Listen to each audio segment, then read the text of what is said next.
ED की red से बौखलाए TMC के गुंडों ने शुवेंदु अधिकारी के काफिले पर किया हमला। पुलिस स्टेशन में शुवेंदु अधिकारी का धरना दर्ज कराई एफआईआर। जीडी में कर दिया, एफआईआर नंबर लेने के लिए मैं वेट कर रहा हूँ और अरेस्ट करना चाहिए। क्या जाएगा तो बाद में बुझा जाएगा भाई, आप तो पुलिस को कार्रवाई करना पड़ेगा। हमले को लेकर के एक्शन में गृह मंत्रालय शुवेंदु से मांगी हमले की रिपोर्ट।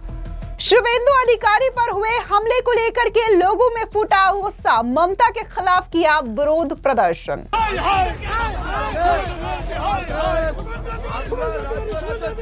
पश्चिम बंगाल में जहां आईपैक के ठिकानों पर हुए ईडी की छापेमारी को लेकर के ममता बनर्जी का हाई वोल्टेज सियासी ड्रामा लगातार जारी है, तो इन सब के बीच में बड़ी खबर सामने आ रही है। आपको बता दें कि ईडी के छापे से बौखलाए टीएमसी के गुंडों ने शुवेंदु अधिकारी के काफिले पर हमला कर दिया है। जी हां, आपको बता दें कि पश्चिम बंगाल विधानसभा में विपक्ष के नेता और बीजेपी के विधायक शुवेंदु अधिकारी की कार पर हमला हुआ है और इस हमले का आरोप जो है वो शुवेंदु अधिकारी ने टीएमसी के गुंडों पर लगाया है। बता दें कि इस आरोप को लेकर के एक बार फिर से पश्चिम बंगाल की सियासत गर्मा गई है।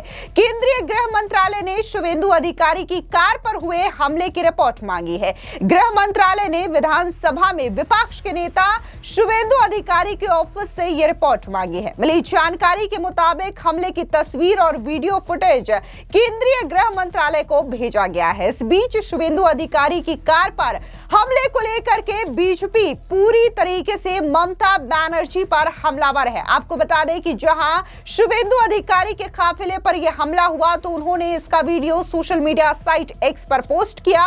उन्होंने कहा कि कैसे ममता बनर्जी के गुंडों ने मुझ पर हमला किया, मेरे काफिले पर लाठियां बरसाई गई। इसके बाद शुवेंदु अधिकारी जो है वो पुलिस थाने पहुंचते हैं और वहां पर धरने पर बैठ जाते हैं और कहते हैं जब तक टीएमसी के गुंडों को पकड़ा नहीं जाता तब तक वो इसी तरीके से धरना प्रदर्शन करते रहेंगे। हालांकि इस बीच जैसे ही शुवेंदु अधिकारी पर हुए हमले की जानकारी लोगों को पहुंची, आम लोग भी सड़कों पर उतर आए और उन्होंने ममता बनर्जी की सरकार के खिलाफ धरना प्रदर्शन किया। आपको बता दें कि शुवेंदु अधिकारी शनिवार को पुरुलिया में कार्यक्रम से लौट रहे थे। पश्चिम मेदिनीपुर में चंद्रकोना रोड पर जब उनकी कार गुजरी तो बीजेपी कार्यकर्ता और समर्थक सड़क किनारे खड़े हो गए। कई लोग सड़क के दूसरी तरफ टीएमसी के झंडे लिए हुए खड़े थे। शुवेंदु अधिकारी की कार के आते ही हमला कर दिया गया। विधानसभा में विपक्ष के नेता शुवेंदु ने आरोप लगाया कि 12 से 15 लोगों ने कार पर हमला किया। उन्होंने कहा कि हमला पुलिस की मदद से किया गया है। उन्होंने यह भी दावा किया कि हमलावरों के पास पेट्रोल और डीजल भी थे। इसी के साथ ही शुवेंदु अधिकारी ने यह कहा कि पुलिस वहां पर मौजूद थी लेकिन इस पूरे घटनाक्रम को मूकदर्शक बनकर के देख रही थी। तस्वीरें आप देख सकते हैं जो कि शुवेंदु अधिकारी ने हमले की खुद अपने सोशल मीडिया साइट एक्स से शेयर की है। आपको बता दें कि घटना के बाद शुवेंदु अधिकारी सीधे चंद्रकोना पुलिस थाने पहुंचे। उन्होंने हमलावरों की गिरफ्तारी की मांग को लेकर के धरना शुरू कर दिया। वो आईसी रूम में फर्श पर बैठ गए। उन्होंने कहा कि जब तक दोषियों को गिरफ्तार नहीं किया जाता वो धरना जारी रखेंगे। इस दौरान क्या कुछ शुवेंदु अधिकारी ने मीडिया से कहा, सुनिए उनका ये बयान। जस्टिस के लिए इंसिडेंट जो हुआ पिक्चर में है, देख लीजिए। हर बार आपका ऊपर बीजेपी कार्यकर्ताओं को जो हमला हुआ है, चुनाव आ रहा है, ये लोग हारने वाला है, बीजेपी को खत्म करना चाहता है। आज कितने लोगों को एफआईआर किया? आज कितने लोगों को एफआईआर किया?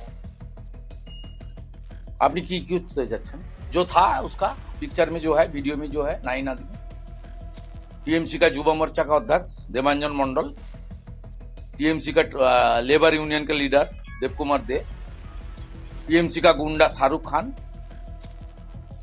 टीएमसी का जो काटवानी देता है ठेकेदार कॉन्ट्रैक्टर पानीब्रत चौधरी, और यहाँ और भी टीएमसी का एक कैडर है मणिकांचन।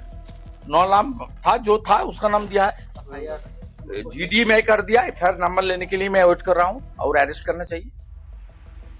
आप कोर्ट में जाइए, कोर्ट में जाइए। ये क्या जाएगा तो बाद में बुझा जाएगा भाई, आप तो पुलिस को कार्रवाई करना पड़ेगा। यहाँ पर शुभेंदु अधिकारी ने स्पष्ट तौर से कहा कि चुनाव ज्यादा दूर नहीं है और ये लोग हारने वाले हैं। ऐसे में ये पूरी तरीके से बौखलाए हुए हैं।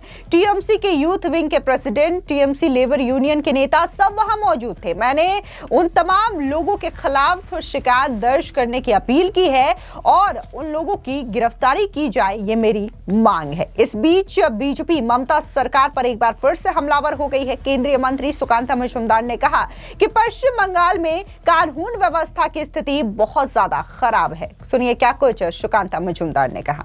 No, Mamata Banerjee is trying to create that kind of, picture. She is trying to draw this kind of picture that SIR doing this, SIR doing that. But being a Nobel laureate or anyone, whether they or he or she is above the law, let them ask. First, you ask this question to them, Mamata Banerjee, whether Amartya Sen or anyone. I am not talking about Amartya Sen, but anyone who is special, is he or she above the law? Even Prime Minister of this country cast his own vote by standing in a queue. So this is the rule of the democracy.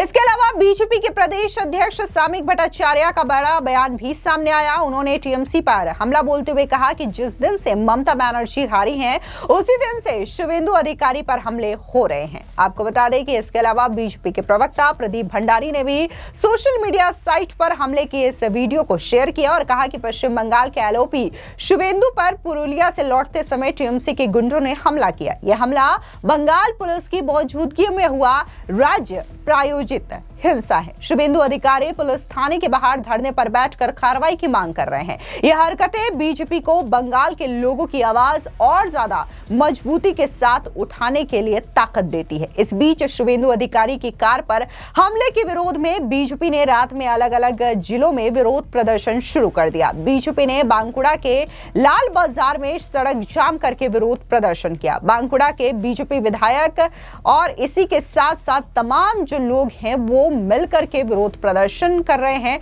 और ममता बनर्जी के खिलाफ सख्त action की मांग ही रात को की गई। यानी कि जैसे ही हमले की खबर शुभेंदु अधिकारी की इन लोगों को मिलती है, ये सड़कों पर उतर आते हैं और ममता बनर्जी और उनकी सरकार के खिलाफ विरोध प्रदर्शन करते हैं।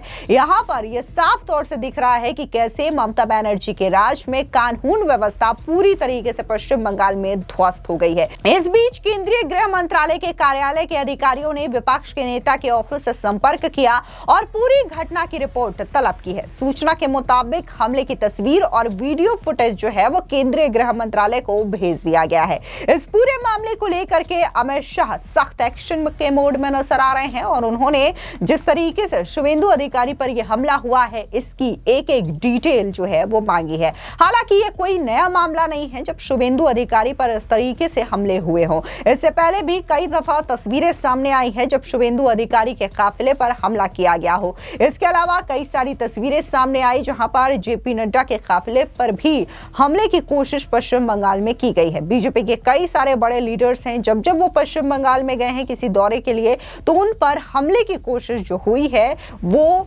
टीएमसी की ओर से की गई है। ये भी बीजेपी का आरोप है। जैसा कि इस हमले को लेकर के शुभेंदु अधिकारी का कहना है कि यह हमला किसी और ने नहीं बल्कि टीएमसी के गुंडों की ओर से करवाया गया है। कुल मिलाकर के साल 2026 में होने वाले विधानसभा चुनाव को लेकर के पश्चिम बंगाल में सियासी पारा काफी ज्यादा हाई है। फिलहाल इस पूरी खबर पर आपकी क्या राय है, कमेंट सेक्शन में जरूर बताएं। धन्यवाद।